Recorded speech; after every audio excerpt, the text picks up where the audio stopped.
सगळेजण इथं जमलात. मी देखील या तालुक्याचा लोकप्रतिनिधी या नात्याने आपल्या सर्वांचं मनापासून स्वागत करतो.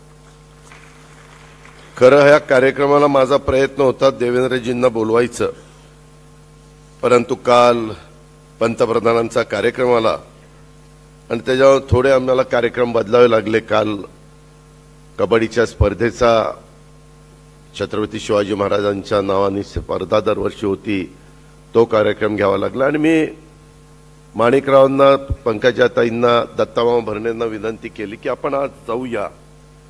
पंतप्रधानांचा कार्यक्रम दुपारी त्यांच्या परवानगी घेतली, कारण संध्याकाळच्या कार्यक्रमाला आम्हाला हजर राहता येत नव्हतं आणि कबड्डी स्पर्धेचं आम्ही उद्घाटन केलं. तेव्हा पंकजाताईंना आणि दत्तामामा आपल्या माणिकरावांना मी म्हणलं तुम्ही मुक्काम करा आणि कृषी 2025 या प्रदर्शनाच्या उद्घाटनाच्या करता आपल्याला जायचं आहे आणि सकाळी आपण लवकर जाऊ. राजूदादांनी पण तशी मला विनंती केली होती की ह्यांना आण. दत्तामामाला पण मी आणणार होतो, पण आज त्याच्या विभागाचा आढावा बैठक राज्याचे मुख्यमंत्री देवेंद्रजी फडणवीस साहेबांनी अनेक विभागाच्या आढावा बैठका घेतल्यात.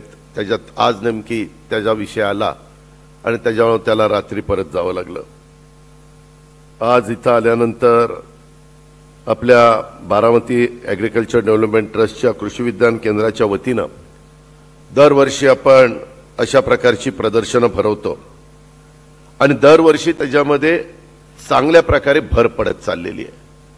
लाईव्ह कसं असू शकतं, इतरांची कृषी प्रदर्शनं असतात, मी पंकजाताईंना, माणिकरावला तेच सांगत होतो किंवा ती वेगळी असतात. आता सगळीकडेच नाशिकला होतं, पुण्यात होतात, मला वाटतं आता इंदापूरला पण काहीतरी आहे, इतरही भागात होतात, तो त्यांचा अधिकार आहे, ते करतात.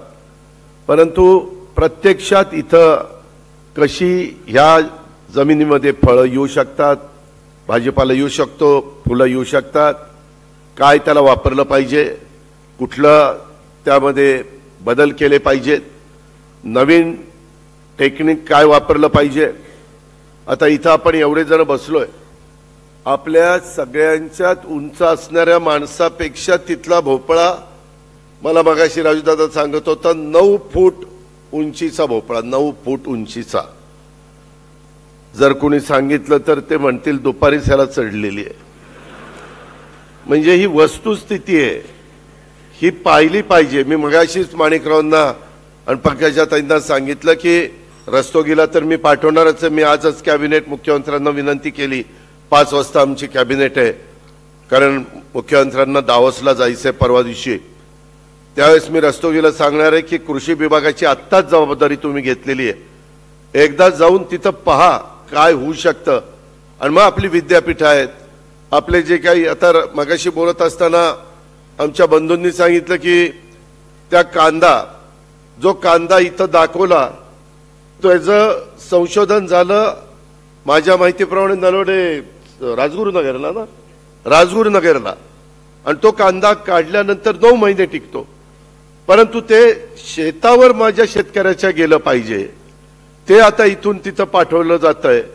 तशा पद्धतीनं राजूदादांनी मगाशी मला वाटतं विदर्भातल्या पण, मला वाटतं पंजाबराव कृषी विद्यापीठाचं पण काहीतरी सांगितलं की अजित तिथं खूप चांगलं संशोधन होतंय. माणिकराव, आता आपण सगळेजण 5 वर्षाच्या करता हे सरकार सत्तेवर आलेलं आहे.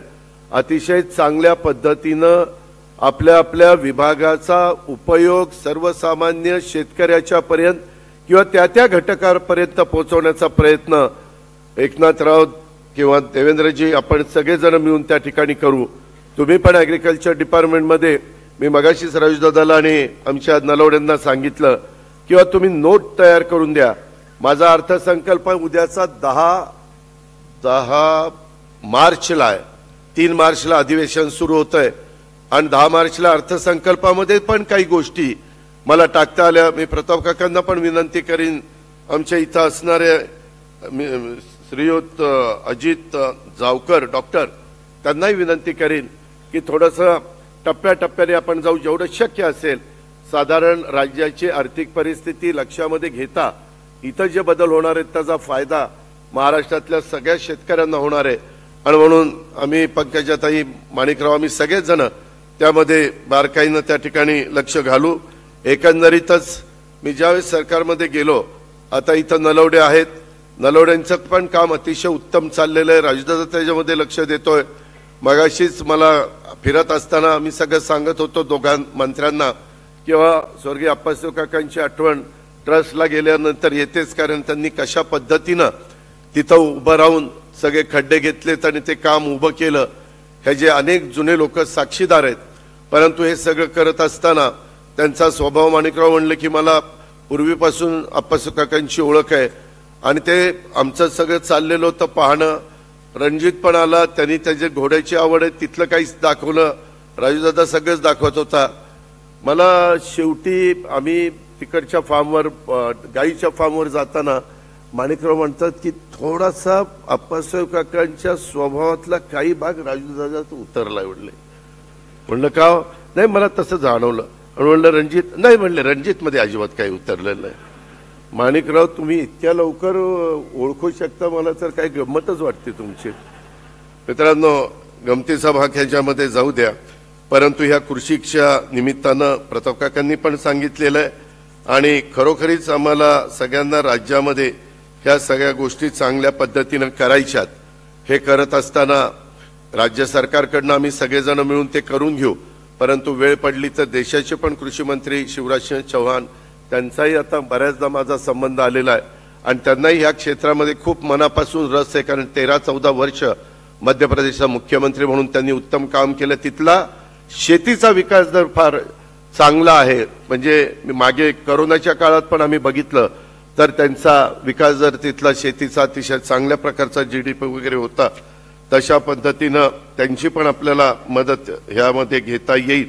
मगाशी तर ताईंनी सांगितलेलंच आहे, एकंदरीतच बारामतीच्या परिसरामध्ये आपण मेडिकल कॉलेज काढलं, आयुर्वेदिक कॉलेज काढलं, इंजिनिअरिंग कॉलेज काढलं, आर्किटेक्ट कॉलेज काढलं, ॲग्रिकल्चर कॉलेज काढलं किंवा इतर वेगवेगळ्या फॅकल्टीज, लॉ कॉलेज काढलं। खूप काही वेगवेगळे इन्फ्रास्ट्रक्चर आपण बारामतीच्या मुलामुलींना किंवा परिसरातल्या मुलामुलींना देण्याचा प्रयत्न केलेला आहे। आता बारामतीच्या शैक्षणिक वैभवामध्ये भर घालण्यासारखं एक दर्जेदार पशुवैद्यकीय महाविद्यालय बारामतीमध्ये असावं, असं मगाशीच मला राजूदादांनी पण बोलून दाखवलं। पंकजाताईंनी तर सांगितलं की आपल्याला द्यायचंय। मगाशीच मी त्यांना गाडीत बोलत होतो, ते म्हणले दादा ठीक आहे 2 देऊन टाकू, एक परळीला देऊन एक बारामतीला देऊ। म्हणलं हरकत नाही, हे असंच असतं आमचं। तर त्याच्यामुळं ठीक आहे, मग तुम्हाला तशी 2 द्यायची तर मी म्हणलं मंजुरी देतो फायनान्सची, कारण त्यात बारामती आहे म्हणल्यावर मंजुरी द्यावीच लागेल। त्याच्यावर परळीचाही फायदा, माझाही फायदा, हरकत नाही। पण राजूदादा, कुठलंही काम करताना तू मनापासून काम करत असतो, मी तर पहिल्यापासून पाहत आलेलो आहे आणि त्याच्यामुळं बारामतीकरांच्या नावाला साजेसं अशा प्रकारचं पशुवैद्यकीय महाविद्यालय आपण सगळेजण मिळून त्या ठिकाणी उभं करूया। त्याच्याकरता पंकजाताई परवानगी देतीलच। तशा प्रकारचा प्रस्ताव नलवडे मागच्या वेळेस आपला आला होता, परंतु त्यावेळेस सगळ्यांचंच रिजेक्ट झालेलं होतं माझ्या माहितीप्रमाणे। आता मात्र आपलं त्या ठिकाणी होईल।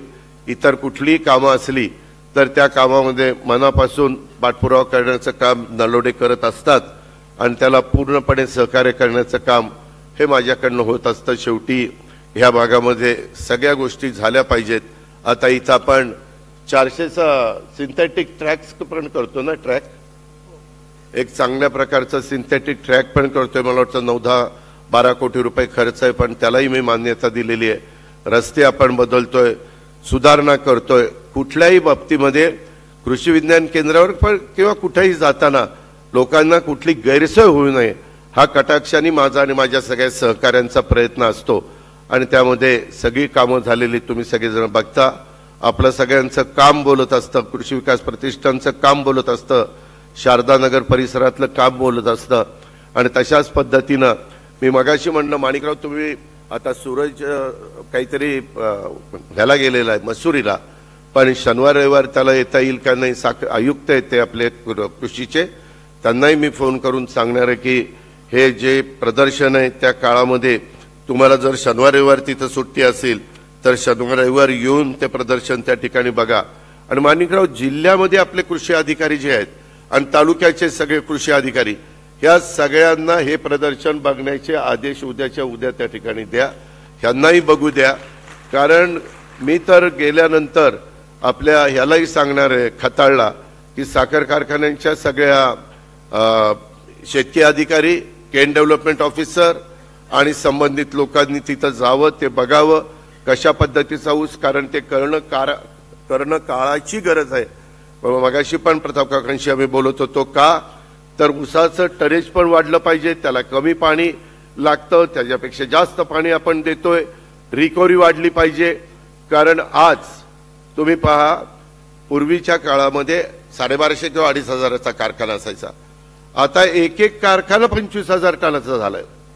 म्हणजे 10 कारखाने तेव्हा एक कारखाना तो आहे. त्यामुळे ऊस तर लागणार. आपला माळेगावची 9,000 टनाची कॅपॅसिटी, पलीकडे सोमेश्वरची 9,000 टनाची कॅपॅसिटी, साखरवाडी मला वाटतं 9,000 का 8,000 झालेला आहे. अशा पद्धतीनं खूप कारखाने, ॲग्रोची कॅपॅसिटी वाढली, दौंडची कॅपॅसिटी वाढली, अबालकाची वाढली, असे प्रचंड मला वाटतं आता दौंड कारखान्याची म्हणजे भीमा पाट्याची पण वाढली, नाथ मस्कोबाची वाढली. त्याप्रमाणे आपल्याला ऊसाच्या क्षेत्रामध्ये देखील आमूलाग्र बदल करावे लागतील, बेण्यामध्ये बदल करावे लागतील. नवीन बेणं पण मी तिथं त्या बाबतीमध्ये बघितलं आणि तशा पद्धतीचं सुरूला कुठलं प्लांटेशन करायचं, खोडव्याला कुठलं प्लांटेशन करायचं, अडसालीला कुठलं प्लांटेशन करायचं. मला तर मगाशी दाखवण्यात आलं की एक नवीन व्हरायटी आहे, ती राजूदादाचं म्हणणं की तुम्ही म्हणले अडसाली घ्या, नंतर खोडवा घ्या, नंतर निडवा घ्या, नंतर भडवा घ्या. ते म्हणले 4 पिकं काढली तरी बिघडत नाही. मला वाटतं कोल्हापूरच्या भागात तसं केलं जातं, परंतु त्याचं टनेज वाढेल अशा पद्धतीनं ह्या सगळ्या गोष्टी आहेत. आणि याचा खरोखरीच फायदा माझ्या या महाराष्ट्रातल्या नव्हे तर ह्या सगळ्या परिसरातल्या शेतकऱ्यांनी घेतला पाहिजे. आज मुलं मुली देखील तिथं ॲग्रिकल्चर कॉलेजची उभी होती, त्यांनी पण खूप काही गोष्टी केलेल्या ते सांगत होते. आणि विशेषतः यावर्षी शेतीच्या विकासासाठी आर्टिफिशियल इंटेलिजन्सचा वापर, AI नवं आकर्षण आहे या कृषी प्रदर्शनात असणार आहे आणि आम्ही ते पाहिलेलं आहे. त्यामुळे खऱ्या अर्थाने या प्रदर्शनाला एक वेगळ्या प्रकारची उंची प्रताप काकांच्यामुळं प्राप्त झालेली आहे आणि ह्याच्यामध्ये राजूदादा आणि नलोडे साहेबांचं पण योगदान आहे. जागतिक पातळीवरचा जर विचार केला तर जगभरात शेतीच्या क्षेत्रात संशोधन आणि तंत्रज्ञानाचा प्रभावी वापर केला जातोय आणि त्या तुलनेत आपल्या देशात मात्र शेतीत आणि संशोधन आणि तंत्रज्ञानाचा फारसा वापर होत नाहीये, ही वस्तुस्थिती आहे. परंतु आता सुदैवाने परिस्थिती बदलतीये. शेतीसमोर दुष्काळ, पावसाची अनियमितता, घटत जाणारं जमीनचं क्षेत्र ही प्रमुख आव्हानं ही आहेतच आणि या आव्हानावर मात करून आपल्याला शेतीची उत्पादकता वाढवावीच लागेल. त्याकरता राज्य सरकारला काम करावं लागेल, त्याकरता केंद्र सरकारला त्या ठिकाणी काम करावं लागेल. लाखो शेतकरी ह्या दरवर्षी कृषी प्रदर्शनाला भेट देत असतात आणि त्याच्यातनं बरंच काही नवीन शिकण्याचा प्रयत्न ही सगळी मंडळी त्या बाबतीमध्ये करत असतात. एकंदरीतच इथून पुढच्या काळामध्ये देखील ज्या ज्या गोष्टी ॲग्रिकल्चर डेव्हलपमेंट ट्रस्ट किंवा कृषी विज्ञान केंद्र ह्या सगळ्याच संस्थांना लागेल त्या ठिकाणी लोकप्रतिनिधी या नात्याने सर्वोपरी सहकार्य कालही करत होतो, आजही करतोय, उद्याही मी करत राहील. त्याबद्दल तीळमात्र शंका कुणी मनामध्ये बाळगण्याचं कारण नाही. आणि हे फक्त शेतकऱ्याच्या बांधावर नेण्याच्या दृष्टिकोनातून देखील काय पावलं उचलावी लागतील, त्याच्यामध्ये काय बदल करावे लागतील, ह्याच्याबद्दलची साधक बाधक चर्चा ही सगळ्या सहकारी मित्रांशी करून, मान्यवरांशी करून त्यामध्ये आपण पुढे जाण्याचा प्रयत्न करू. आज हे सगळं करत असताना मगाशी माझ्या भाषणाच्या आधी वेगवेगळ्या क्षेत्रामध्ये म्हणजे विशेषतः आपल्या ॲग्रिकल्चर कॉलेजमध्ये ज्यांनी डॉक्टर शरदचंद्र पवार कृषी पदव्युत्तर महाविद्यालयाच्या यशस्वी विद्यार्थिनींचा गोल्ड मेडल म्हणून जो सत्कार करण्यात आला, त्यांचंही मी सर्वांचं अभिनंदन करतो. त्यांचंही मी मनापासून कौतुक त्या मुलामुलींचं करतो. त्यांच्या पुढच्या वाटचालीच्या करता त्यांना मनापासून शुभेच्छा देखील देतो. आणि ह्या नवीन नवीन गोष्टीची दालनं आज सगळ्यांच्या प्रयत्नामुळं तुम्हाला उघडली जातात. त्याचा फायदा मात्र माझ्या शेतकऱ्याच्या मुलामुलींनी घेतला पाहिजे अशा प्रकारची अपेक्षा या कृषी प्रदर्शनाच्या उद्घाटनाच्या निमित्तानं करतो।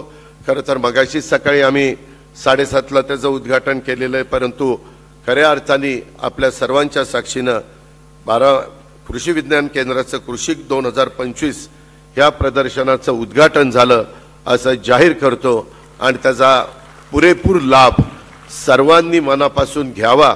आपल्या ज्ञानात नवीन नवीन भर, प्रत्येक दिवशी नवीन शिकण्याचा प्रयत्न त्या ठिकाणी आपल्याला करता येतो। त्याबद्दल माझ्या वडीलधारी शेतकऱ्यांनी, तरुण शेतकऱ्यांनी, मधल्या वयातल्या सगळ्याच बंधू भगिनींनी त्या गोष्टीचा निश्चितपणे फायदा घ्यावा अशा प्रकारची विनंती करतो आणि मी या ठिकाणी थांबतो। जय हिंद, जय महाराष्ट्र।